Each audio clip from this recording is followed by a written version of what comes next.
လောက်ကြာနှစ်လောက်တော့ရှိသွားပြီဟုတ်လားအဲ့ဆိုတော့သိနေပြီဒီလိုပဲပေါ့အဲ့ဆိုရင်ဒီတိုက်ကြီးကစားပြီးရှိပြ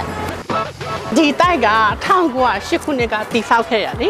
1908ဆိုတာနှစ်တရာကျော်နေပြီပေါ့ဟုတ်တယ်မသိဘူးဟုတ်လားအခုဒါဗန်ပေါ့နော်ဒါဗန်အရင်တော့ဆိုရင်ဒါရိုးကုန်တိုက်ဖြစ်ခဲ့တာအော် roll ကုန်တိုက်ဆို shopping mall ကိုပြောရလားဟုတ်တယ်ဟုတ်တယ်အရင်တော့ luxury brands တွေ designer brands တွေပဲရှိရဆိုဟုတ်တယ်အရင်တော့ဆိုလို့ရှိရင် luxury brand ရော world finance ရော branded တွေပစ္စည်းအကုန်လုံးဒီထဲမှာရနိုင်တယ်လေသူနိုင်ငံခြားမှာထွက်တဲ့ပစ္စည်းဆိုရင်လည်းဒီမှာပဲအကုန်လုံးရနိုင်တယ်အဲအကြောင်းမလို့ဒီကုန်တိုက်ကမြန်မာပြည်မှာတော့မကအာရှသခင်မှာပါနာမည်ကြီးရဲ့ကုန်တိုက်ဖြစ်ခဲ့တာဒါတော်ကြီးခဲ့ shopping mall နေပါတော့သူရဲ့ brand ပေါက်တွေဆိုလို့ရှိရင်လည်းလုံးဝ display ကိုတေချာပြခဲ့နိုင်ဟုတ်တယ်ရှင်ခက်ကလူရမိုက်တယ်ပေါ့ဟုတ်ပေါ်တော့အဲ့ဒါနိုင်စိမ့်လားဟုတ်အဲ့ဒါကဓာတ်လေကဝေါဓာတ်လေကအဲ့လိုအပေါ်မှာထုတ်ထားတာဟုတ်တယ်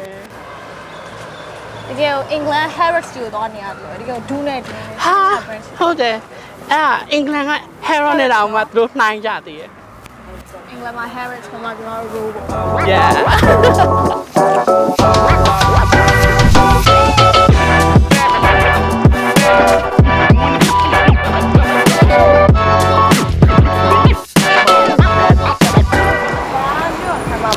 ဟုတ်တယ်ဒါမျိုးတော့ခံမှာဒါဘယ်တော့ဆောက်ခဲ့ရသူကစားဆောက်တာ6တိုးဆောက်ပြီး1900နဲ့မှ25မှာပြီးရဆိုတာနှစ်တရာအောင်ပြီးတော့မှာပဲဟုတ်တယ်သူစားဆောက်ခဲ့ရတာမျိုးတော့ခံမှာဆိုပြီးဆောက်ခဲ့ရတာဟုတ်တယ်ဒါစားဆောက်တယ်မျိုးတော့ခံမှာနဲ့သူကဆောက်ခဲ့ရဒီဆောက်ကိုမတိုင်ခင်တော့ဒီနားမှာ Rebon Hall ဆိုတဲ့တေးတာရှိခဲ့ကဆက်ရုံလေအဲ့ဒါဆိုလို့ရှင်ဒါနေရာပုံစံလေဟိုလားဆိုရင်ဒါသူကမြန်မာဟန်ပို့ပြီးတော့ပေါ်အောင်လို့ဆိုပြီးတော့သူကဒီလိုအကောင်လေးပါထည့်ပြီးဆောက်လို့အဲ့ဆိုတော့မြန်မာမှုရောအနောက်တိုင်းမှုရောနှစ်ခုပေါင်းတာရဲ့ဆောက်ဟုတ်တယ်အဲ့မဲ့ဒီဆောက်ရအနောက်ကိုတွက်ကြည့်မယ်ဆိုလို့ရှိရင်တော့မြန်မာဟန်တော့မတွေ့ရသူကလုံးဝအရင်တော့ပောက်ထားပုံစံမျိုးပဲတွေ့ရကိုလိုနီခေတ်ကပုံစံဟုတ်တယ်ပြီးတော့ဒီဆောက်မှာလေဘိုးချုပ်ကသူလောက်ကြံမခံရခင်6ရက်အလိုကဒီမှာမိတ်ခုံပြောခဲ့ဘိုးချုပ်အောင်ဆန်းအဲ့ဒါသူရဲ့နောက်ဆုံးမိတ်ခုံမှာကဲအမတ်တရကြီးအများကြီးပဲဟုတ်တယ်ဒီမှာဒါဆိုဇူလိုင်လထဲမှာပဲပေါ့ဟု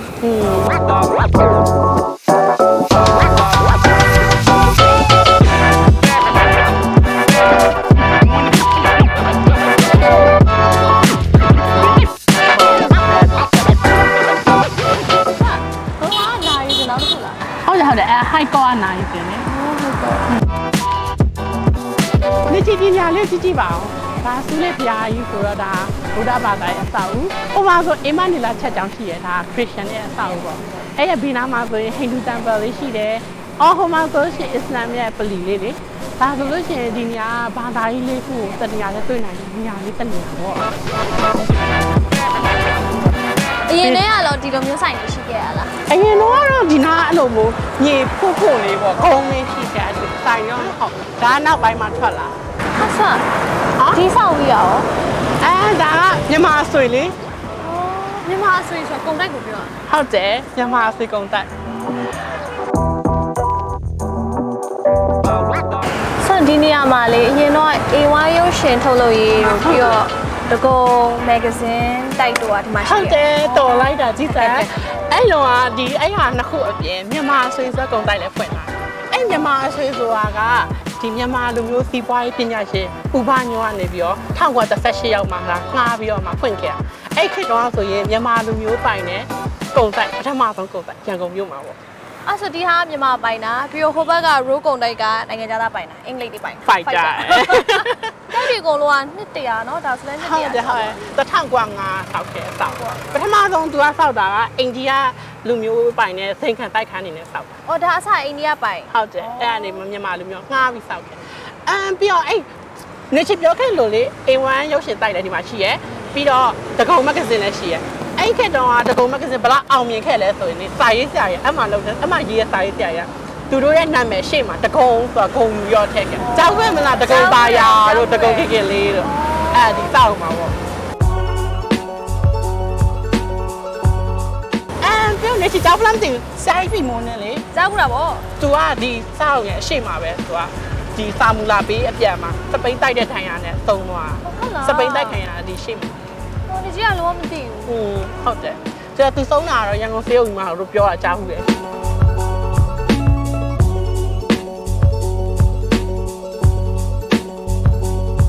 ဒီနေရာရောက်ဘူးလားမ stock exchange ကိုဟုတ်တယ်ဒါအရင်တော့ဆို Reserve Bank of India ဆိုတဲ့ဘဏ်ဖြစ်ခဲ့ဘူးပဲသူလက်ရအောင်ကြည့်မယ်ဆိုလို့ရှိရင်ဒါ Greek လက်ရပုံစံမျိုးလေ အရှိမပဲဘယ်နှမောက်ရှိရလားဟုတ်တယ်ပထမတော့တကားပေါက်ကရှေ့မှာပဲရှိရဒါဘေးနှစ်ချက်မှာတကားပေါက်မရှိယုံကြည်မှုနဲ့ထိုက်တန်တဲ့ဘဏ်ပုံစံဖြစ်အောင်လို့ဆိုပုံစံမျိုးတော့သူဒူးနဲ့ဒဲနဲ့ secure ဖြစ်တယ်ဟုတ်တယ်အဲ့ရထူးဆန်းဖြစ်စဉ်လေးရှိရသိလားအင်္ဂလိပ်တွေ1942ခုနှစ်ကဂျပန်တွေလည်းရန်ကုန်လည်းဝင်လာရောအဲ့အင်္ဂလိပ်တွေကဒီဘဏ်မန်နေဂျာနဲ့ဝန်ထမ်းအောင်နောက်ဆုံးခိုင်းခဲ့တဲ့တာဝန်သိလားအဲ့ဟာ Ruby တန်300လောက်ရှင်းငွေကြီးကိုမိရှို့ဖြတ်စီခိုင်းတာလေတန်300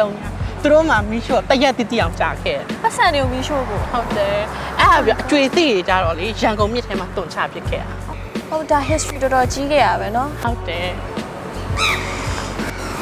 ဒီကျအဲ့တိုင်လုံးကြီးကိုအရင်ကြိုက်တာပဲဟုတ်တယ်တကယ်ကိုဒူးတယ်ဆိုအောင်မြင်ရတယ်ဒီတော့ဖြတ်သွားတော့အဲ့လိုဘာမှမသိဘူး။အော် stock exchange ရုံမျိုးပါနော်။အခုထိရောဒီ stock exchange ရုံကြီးကအလုပ်လုပ်နေရော။ဟုတ်တယ်အခုလည်း stock exchange ပဲ stock exchange ရုံပဲ။ဒါ stock exchange မတိုင်ခင်တော့မြဝတီဘဏ်လည်းဖြစ်ခဲ့ဘူး။ဟိုသူကတောင်းလျှောက်ကတော့တောင်းလျှောက်ကဘဏ်နေဖြစ်ခဲ့ဟုတ်တယ်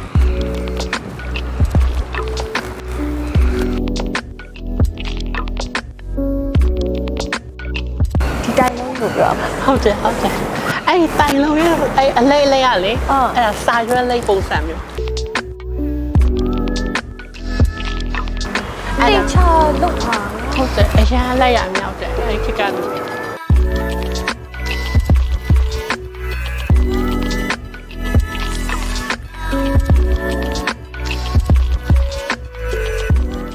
ပါလေဖုန်းလေးတစ်လုံးရှိရတယ်ပုံတွေတင်ရတယ်မြင်ရတယ်ဟုတ်ပါချင်းဆက်တွေ့ရတယ်ရဲမြင်တယ်ဟုတ်တယ်ဒီခေတ်ကဆိုသူတို့ဘယ်လိုလုပ်ခဲ့ကြလဲ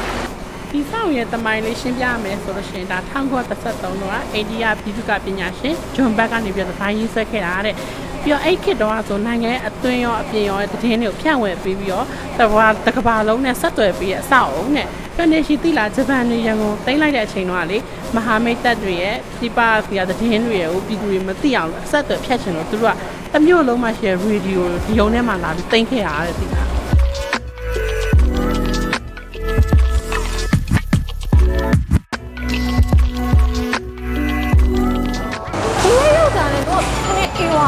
အဲ့ဆိုရှင်နေစစ်တိထားမိလားဘာလို့သွားခဲ့အဆောင်နေဆိုလို့ရှင်လေအဲ့ခက်တော့အဆောင်နေတော့လို့စီရအမြင့်ပဲ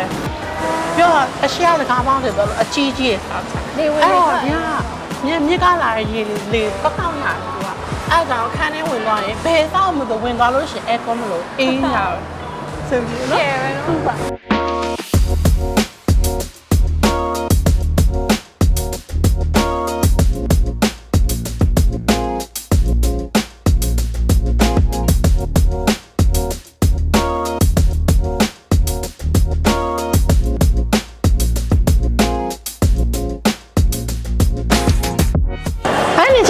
ကြောင်းသိလားဒီဆောက်တော့နေကြစားလိုက်ကြီးလိုပဲသိရပဲဟုတ်လားရင်တော့စားတိုက်ကြီးဒီနေရာမှာမဟုတ်သူကဟိုအခု stand ရှိရလေအဲ့နားလေးမှာအရင်စားတိုက်ကြီးအဟောင်းရှိရအခက်တော့ဒီဆောက်က Dulles Brothers ဆိုရယ် Scott လူမျိုးပိုင်တဲ့ Sandsbar ရောင်းဝယ်ကုမ္ပဏီဖြစ်နေသူက1930ခုနှစ်လဲရောက်တော့ပကုံးငလင်တွေလည်းလှုပ်ရောလေအဲ့အရင်စားတိုက်အဟောင်းရှိခဲ့နေရအရန်ပြက်စီသွားတော့1934ရောက်မှဒီနေရာမှာပြောင်းလိုက်တာဒါရင်တော့ဆန်စပါးပြောင်းဝယ်ကုမ္ပဏီအဲ့ဒါသူများပြော0မှန်ဒီစောင့်ကစတယ်လည်းပြောတာပဲနေချီတိရတော့0မှန်စုပိဖျားစားဆိုအဲ့ဒါပြောတာဘယ်ဟာအမှန်မှန်မသိတချို့ကကြတော့ဒီစောင့်ကစတယ်တချို့ကစုလေချို့ကကြလည်းအစားတဲ့အဟောင်းလို့ပြော anyway ဘယ်သူမှအမှန်တရားတော့မသိကြဘူးဒီနား around ကနေစပြီးတော့9မိုင်လို့10မိုင်လို့9မိုင်ဟုတ်တယ်အဲ့လိုဖြစ်တယ်လည်းပြောကြတယ်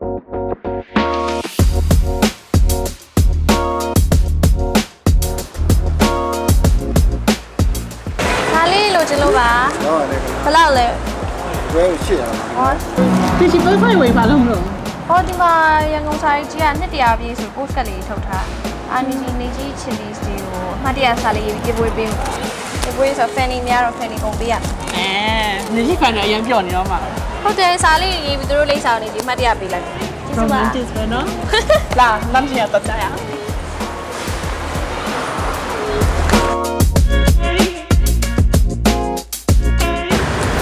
ဒီဆောင်ရဒီဆောင်က high court လေရန်ကုန်တိုင်းတရားလွတ်တော်ရုံးပေါ့အခုထိရောဒါရန်ကုန်တိုင်းတရားလွတ်တော်ဟုတ်တယ်ဗြိတိရှခေတ်တုန်းကလည်းသူ high court အနေနဲ့သုံးတာပဲ2006ခုနှစ်မတိုင်ခင်ထိဆိုရင်တော့မြန်မာနိုင်ငံမှာအမြင့်ဆုံးတရားရုံးချုပ်ပေါ့အခုကတော့သူကနေပြီးတော့ပြောင်းသွားပြီဒီတော့ဒီဆောင်ကရန်ကုန်တိုင်းတရားလွတ်တော်အနေနဲ့သိရှိနေတယ်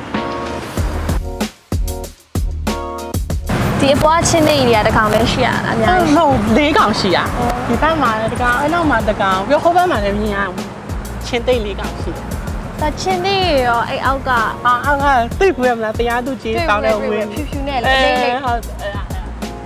တော့တေချာဒီတေးပဲနော်အစာအုပ်တိုင်းမှာသူ့ရဲ့ monument တွေသူ့ရဲ့ statement တွေအများဟုတ်တယ်ကြာဒုံးလေးဆိုတာဒါ Queen Anne လက်ရလေ Queen Anne လက်ရရဲ့ပုံစံမျိုးသူကတည်ဆောက်တာသူ့ဆောက်တာ1900နဲ့တခုနှစ်မှာဆောက်ခဲ့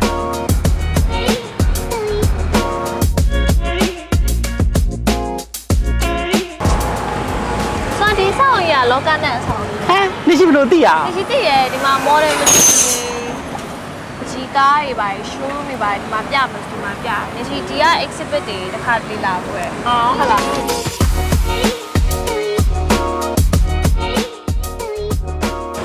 ဒီလေကားလေးဆိုတာ original ပဲဒါလည်းတော်တော်ကြာပြီလို့တော်ကြာ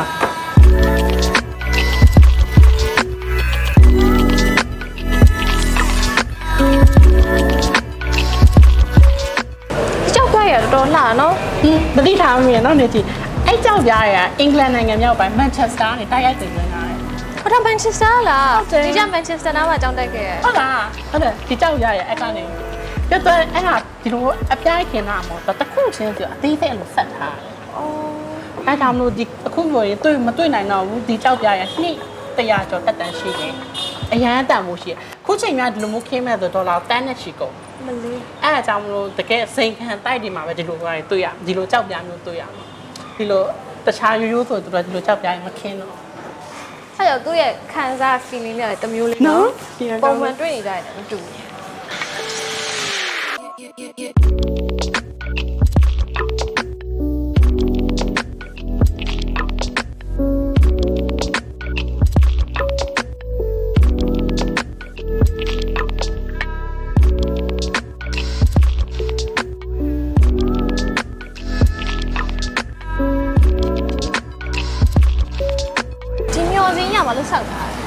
ဒီက Venus တိုင်းလေ Venus တိုင်းဆောက်တော့တောင်မြောက်စင်နေနဲ့ထည့်ပြီးဆောက်တာ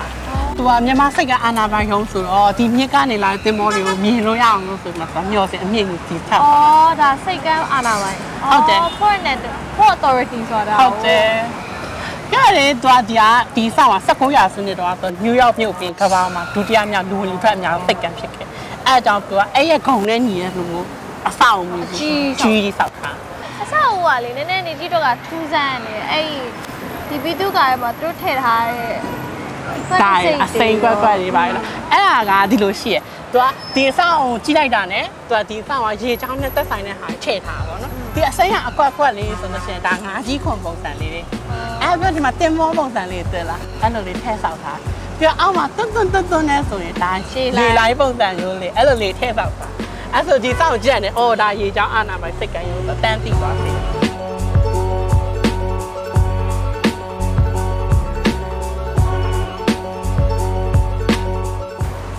ရှင်းပြပါမယ်ဒီဒေတာတည်ရောဆိုတော့အရင်တော့ဒီမှာကားနဲ့ဖြစ်သွားလို့ရှိရင်လုံးဝသတိမထားမိဘူးမျိုးစောက်ရရှိခဲ့ဒီမျိုးအာနာပိုင်ရုံးတွေရှိတယ်ဆိုတော့ပြောပါမယ်ဒီတော့ဟုတ်တယ်ဒီနားမှာစောက်တယ်အကုန်လုံးသမိုင်းကြောင်းတွေရှိသူက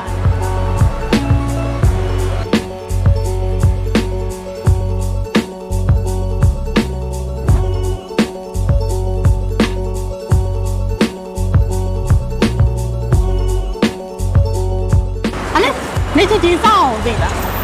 မသိဘူးပါလေချောင်းခုကလေချောင်းရုံးပေါ့နော်ဒီဆောင်းရစ်ဆိုတာတော်တော်ကြာနော်တော်တော်ကြာနေပြီအဲ့ဒါနေချီ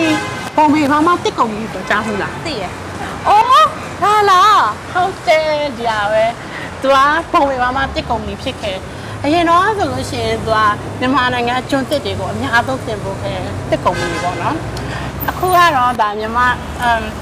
လေချောင်းရုံးနေနဲ့သုံးခုထား။တယ်လည်းရပြီအချိန်တော့ဆိုဒီမြန်မာပြည်တွင်းလေချောင်းပို့ဆောင်ရေးအဖွဲ့ကနေဝယ်ယူပြီးတော့သုံးပြီးတော့စတယ်။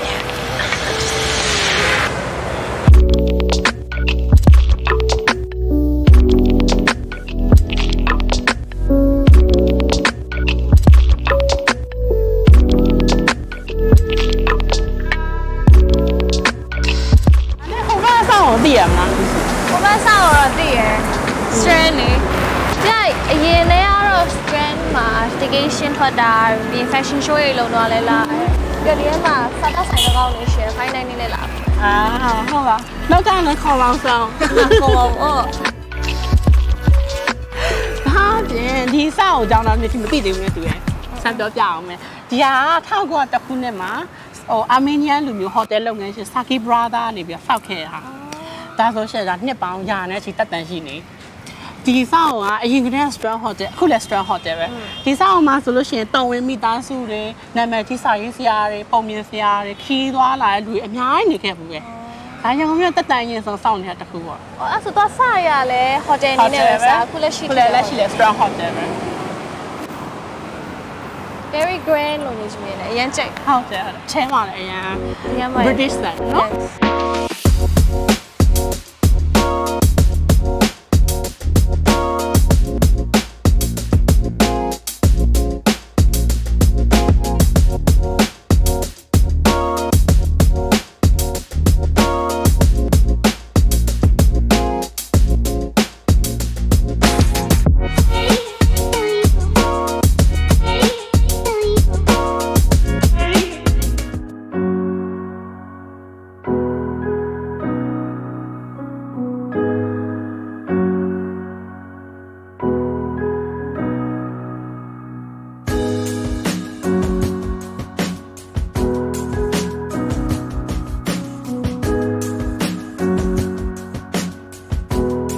ဒီနေရာကလေလူငယ်တွေကြောင့်မှတော်တော်လေးရေပန်းစားရနေတာနော် Facebook တွေ Instagram တွေမှာဆိုလို့ရှိရင်ဝင်ကြီးများရုံမှာတော်တော်လေးကြားရတယ်ဒီအများတွေ့ဒါနေကြီးပထမဆုံးရောက်ဘူးလား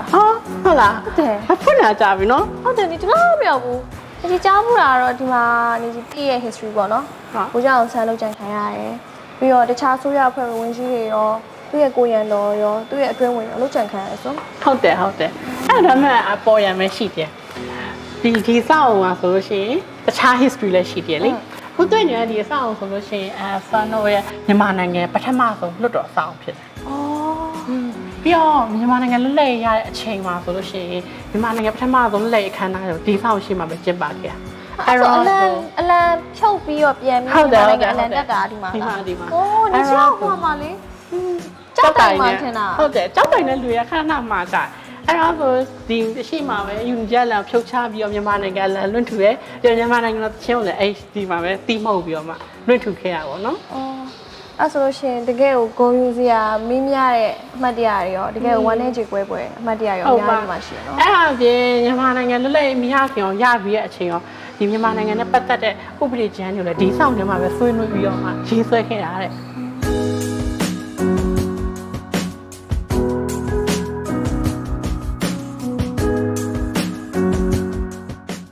နေချီဒီနေ့တော့အချိန်နေဘယ်လိုလဲအာရောဆောင်ဝဲအောင်ရလားမလေးဆိုင်ရအောင်တော့ခုံမှုတော့ထွက်ပြီးဒီလိုမျိုးတစ်ခါမှတချို့နေရာဆိုရင်တစ်ခါမှမရောက်ဘူးပြီးတော့လူငယ်တယောက်ဖြစ်တဲ့အတွက်ဒီလိုမျိုးနေရာယူနေကြည့်အရင်တော့ကြတော့ဒါစာအုပ်တွေရှိရပေါ့အရင်တော့နှစ်တွေ10စုနှစ်လောက်ရှိရစာအုပ်တွေလိုနေကြထင်ခဲ့ရအခုစွမ်းပြောပြတော့မှာပဲဒါတွေကတကယ်နှစ်ပေါင်းရာချီနဲ့စာအုပ်တွေအများကြီးရှိရပြီးတော့စာအုပ်တွေမဟုတ်ဒါတွေဆိုတကယ် historical compound ကြီးပေါ့နော်ဟုတ်တယ်မြန်မာနိုင်ငံရဲ့သမိုင်းရာဇဝင်တွေတကယ် history တွေဒါတွေဒီလိုမျိုးပြည့်နှက်နေရဆိုတော့ဒီလုံးဝမသိခဲ့ရဘူးစွမ်းပြပြမှာပဲသိရတယ်နေကြီးလိုမျိုးလူငယ်တွေလည်းအဲ့လိုမသိတဲ့လူငယ်တွေလည်းအများကြီးရှိမလို့ထင်တယ်နေကြီးသိတာတော့ဒီ generation မှာနေကြီးလူငယ်တွေအကုန်လုံးကဒီလိုမျိုးစာအုပ်တွေအကြောင်းပို့ပြီးလေ့လာတင်တယ်ပြီးတော့ဒီနှစ်အပိုင်းတွင်းမှာပဲပေါ့နော်ဒီလိုမျိုး historical sites တွေ historical building တွေကိုဒါပြန်လဲမွမ်းမှန်ပြီးတော့ public ကိုလည်းပြန်ပြီးဖွင့်ပြရလို့နေချင်းမြင်တဲ့အတွက်လည်းအရန်ကုန်ယူတယ်အရန်လည်းဝမ်းသာတယ်အော်နေကြအိမ်ရောက်လို့ရှိရင်တငယ်ချင်းတွေကလုံး hate ငါနဲ့တူတူလိုက်ခဲ့ဆိုရင်နေကြီးထိုးပြန်ထွက်ပြီးခိုင်းလို့ရအောင်လောက်လို့ရတယ်ဒါနောက်မျိုးရင်နောက်ခေါက်တွေလည်းနေကြီးတွားချင်သေးရယ်ဒီလိုမျိုးနေရာလိုက်ကြည့်ချင်သေးရယ်ကြည့်တယ်မြန်မာနိုင်ငံပါးလေးပဲရှိတယ်ပါးလေးအားကြံသေးဟုတ်တယ်နော်တခြားဒီမြန်မာနိုင်ငံတခြားတိုင်းနေတခြားပြည်နယ်မှာဆိုအများကြီးကြံသေးရယ် နောက်ခါတူသွားမယ်စားမယ်တော့ သွားမယ်စားမယ် ဟုတ်ပြီ ဆိုင်တယ် ဟုတ်တယ်